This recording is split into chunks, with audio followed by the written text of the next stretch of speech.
September 11th, and this is The View with Catherine Chang. Today's topic is Ministry of National Defense condemns the China invasion of Taiwan's ADIZ.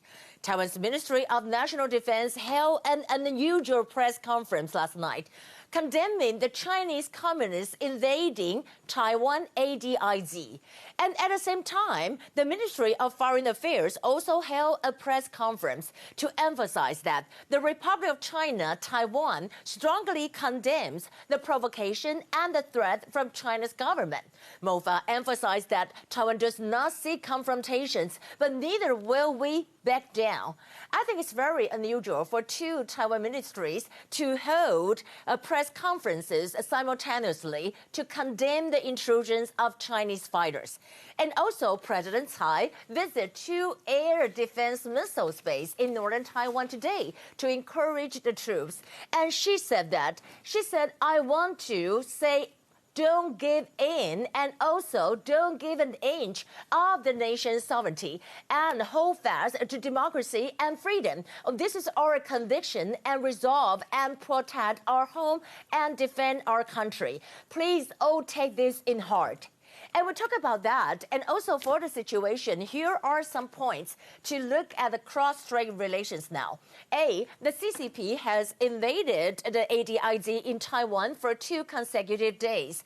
On September 9th, China dispatched more than 30 military aircrafts, and more than 20 sorties of aircrafts has intruded the southwestern waters. A similar situation followed the next day.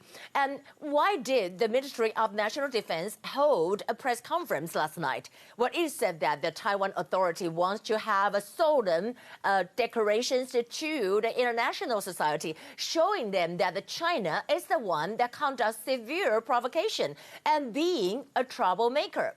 And that is why the Ministry of National Defense specifically held a press conference last night. And B, the military exercise of CCP is very aggressive. And this is also the closest approach ever, which is about 90 nautical miles from Taiwan. And the Ministry of National Defense criticized that as a severe provocation and strongly claimed that never underestimate the military perseverance in protecting our homeland. C, Taiwan denied the rumor about Chinese rockets and landing force in the drill. D, MOFA used a very special term, another country. MOFA spokesperson Oh Jang-an said that China openly intrude into the ADIZ of another country in the region. Well, this is a clear message to China that Taiwan is not part of China. In addition, former President of Legislative Yuan, Wang Yi, is going to participate in the Strait Forums in Xiamen. However, the situation changed. Why? Here are the latest developments. A program on China's CCTV said that Wang Yi is there to beg for peace, 求和. Well, this comment aroused the rage of Taiwanese people, making KMT asking CCTV to record the show.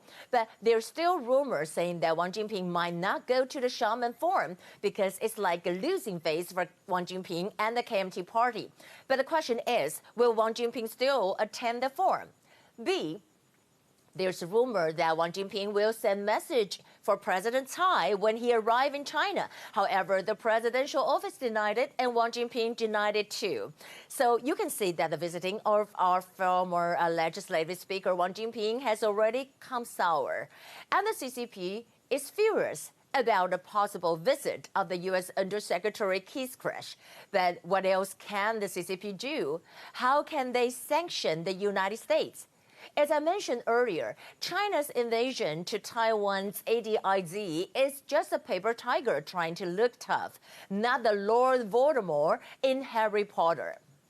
Here are the top stories. Today, we have 2 confirmed cases. One is a Filipino female in her 30s, and the other is a Taiwanese male in his 60s. Both of them returned from the Philippines.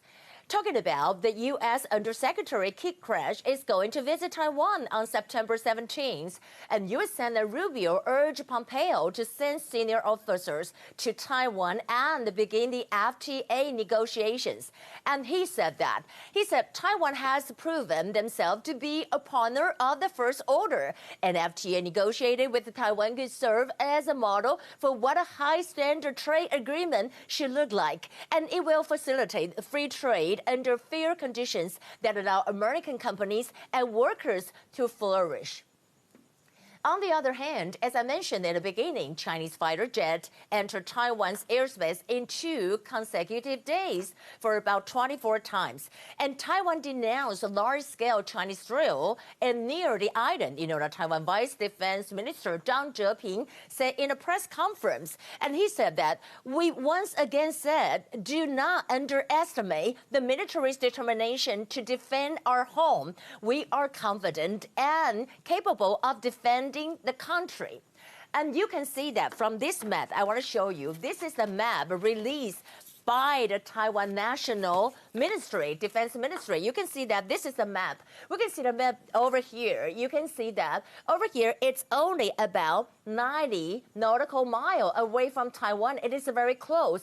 And over here, you can see that the black line here, it's our ADIZ.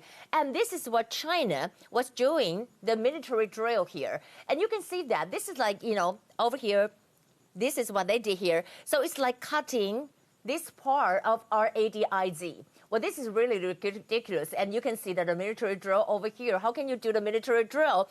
It's our ADIZ. And you can also see these red arrow. What are they? They are Chinese aircraft and moving here. So that is what we say. This is the part of our ADIZ zone. China shouldn't invade it.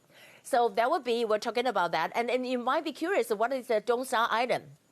This is Taiwan, right? And this is the Dongsha Island. So the military drill is kind of close to Dongsha Island too. MOFA also held a press conference yesterday, and MOFA spokesperson Oh Jang-an said Taiwan government strongly condemns provocation on consecutive days by China military aircraft. And she said that today the PLA has chosen to conduct exercise near Taiwan. Tomorrow it may engage in similar threats near other countries. The international community should pay close heed to this growing aggressiveness. Also, Financial Times published an article, and the title is Taiwan Claims Severe Provocation After Chinese Military Drills. You can see the Vice Minister of Intelligence at Defense Ministry, Yang Jingse. He said that everyone knows about China's intention to take Taiwan. So it is very obvious that they are using the pretext of an exercise to squeeze our operating area. And I believe they will continue such activities. According to Reuters, the U.S. Pentagon denounced the PLA's provocation to Taiwan, and it said that the PLA activities destabilizing PLA actions aimed at both Taiwan and the border region intended to intimidate and which increase the risk of miscalculation. And talking about the 2020 ASEAN Summit, isn't it ironic? What China Foreign Minister Wang Yi in the ASEAN Summit, he said that peace and stability is China's greatest strategic interest in the South China Sea. It is also the common strategic aspiration of China and ASEAN countries. So ironic, right? They were doing military drill and invading Taiwan's ADIZ. However, Mike Pompeo asked ASEAN states not to let China walk over us. And Pompeo said that, I think keep going. Don't just speak up, but act. Don't let the Chinese Communist Party walk over us and our people. You should have confidence, and the American will be here in friendship to help you. We're talking about the acquisition deal between the U.S. and TikTok. According to CNN, Trump said that he won't extend the deadline for U.S. TikTok sale. He said that we'll see what happened. It will till either he close up or they will sell it. And we know that the deadline for TikTok sale is the September 20th. However, if they really reach a deal, they will have to close the deal before November 12th.